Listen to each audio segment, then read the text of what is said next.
Hi friends, Mrs. Heisinger back again today.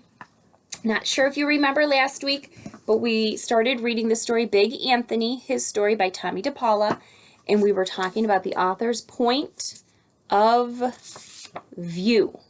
And we were saying that the author's point of view is usually what the author is thinking or feeling about characters or a situation. And we were thinking about what the author's point of view was about Big Anthony. If you remember, it started when Big Anthony was a baby and all the trouble he had when he was growing up, listening, following directions, all that sort of stuff. So the way it ended was the family had had it. Anthony had done enough mistake making. They said, you got to go. You're too old. You got to figure it out on your own. So here was the last page we read. He took off one night to Pisa, the city of Pisa.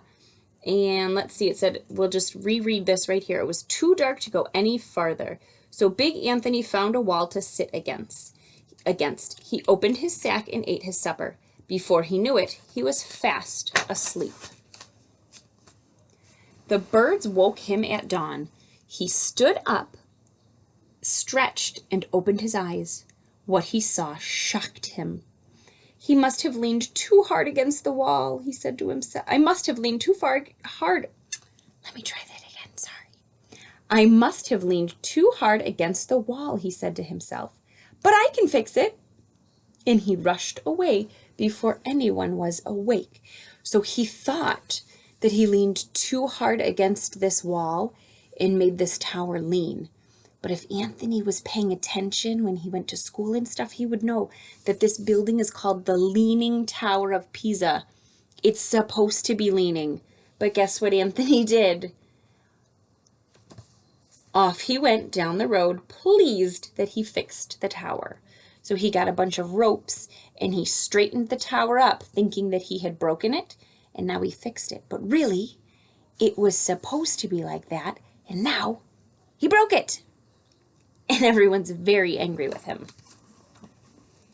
So let's see, is the author giving us more clues about their point of view? Soon he came to a place called Firenze. Firenze was filled with art. So Big Anthony got a job with an artist. It can't be too hard to mess up, right? Now, Anthony, the first thing I want you to do is make the paints. See these colored powders? Mix each one with water and put them in jars. Do you understand? Si, maestro, Big Anthony said. All right, so the teacher said, see these colored powders? Mix each one with water and put them into jars. Let's see what Anthony does. Let's see, Big Anthony said to himself after the artist had left the room. I have to mix all these colors with the water and put them into jars. So he's taking all of these powders, pouring every powder into this big bowl, mixing it with water. What color are those paints? So Big Anthony did. I don't know if you remember this or learned this in art class, but if you mix all of the colors together, you just get brown. You've ruined my paints, the artist shouted. You're fired.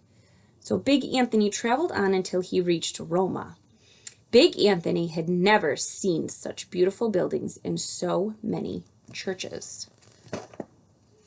Soon he came to a toll bridge that crossed the river that ran through the middle of the city.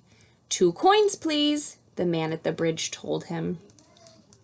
I have no money, Big Anthony said, but I'm here to get a job. If you let me cross, I promise to come back and pay you. Well, you're in luck. I need a helper. Would you like the job? The man asked. Si, signor, answered Big Anthony, looking around. You must collect a toll of 2 coins, the man said, but not from the cardinal. Are you paying attention? Oh, si, signor, Big Anthony said, from the cardinal. Now, the cardinal is this man right here. He's kind of an important person to the church in Italy.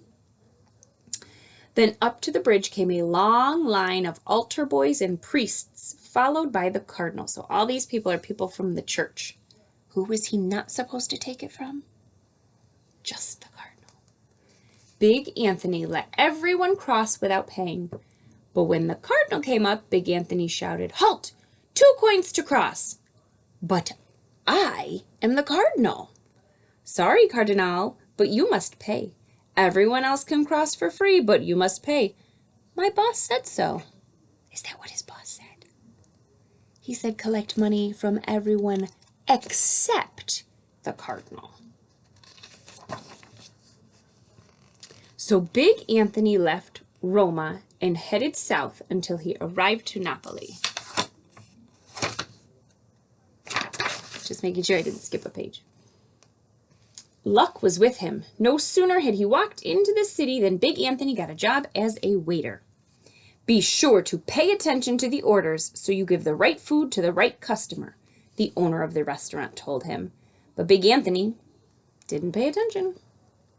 I didn't order the eels. I hate eels. Where is my pizza?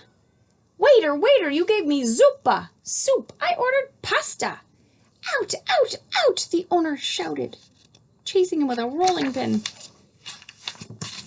Just as Big Anthony left the restaurant, Mount Vesuvius, the volcano, erupted. It means it exploded with all the lava and the ashes. Well, Big Anthony said, at least that's not my fault. Big Anthony headed south again until he came to the part of the country called Calabria. He walked down a hill and came to a little village. There in the town square was a sign. Someone needed a helper. Someone who lived in a little house up on a hill. Big Anthony climbed the hill to the little house and knocked on the door. The rest is history. Now, this is Stregonona. I showed you this book right here, Stregonona. And in this book, this is when Stregonona meets Anthony and he goes to work for her. So this is the first story talking about Big Anthony and his life before he came to work with Stregonona. So that was the rest of the book. Now think about the clues the author gave you now with Big Anthony as an adult. What kind of character was he? What do you think the author's point of view is about Big Anthony? Do you think the author still thinks he's kind of clumsy and has a hard time listening and makes a lot of mistakes? Or did the point of view change and the author thinks that he was really good character, really good, responsible person? You're right.